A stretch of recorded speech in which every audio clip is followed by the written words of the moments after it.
Hello, praise the Lord. இயேசுவின் நாமத்தில் அன்பின் வாழ்த்துக்கள். உங்களுக்கான ஒரு வார்த்தை மார்க் 4:41.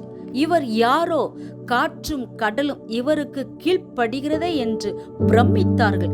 உங்கள் வாழ்க்கையில் புயல் போன்ற பயங்கரமான காரியங்கள் வரும்போது சூழ்நிலைகளை கண்டு அஞ்சாமல் இயேசுவை நோக்கி பாருங்கள். வாழ்க்கையில் கலங்கடிக்கிற போராட்டத்துக்கும் பிரச்சனைக்கும் அவர் வைத்திருக்கும் முடிவை பாருங்கள். அது ஆச்சரியமாயிருக்கும்.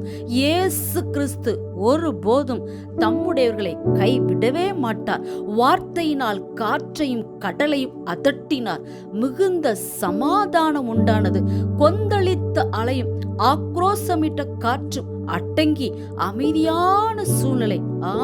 பயம் மாறினது. வார்த்தையாகிய இயேசு கிறிஸ்துவை கொண்டு உங்களுக்கு எதிராயிருக்கும் சூழ்நிலைகளை பார்த்து பேசுங்கள். சகலமும் அடங்கும். கீழ்ப்பட்டிருக்கும் சூழ்நிலை ஒருபோதும் உங்களை மேற்கொள்ளாது. சகலவற்றையும் மேற்கொண்ட இயேசு கிறிஸ்து உங்களோடு. ஆமென்.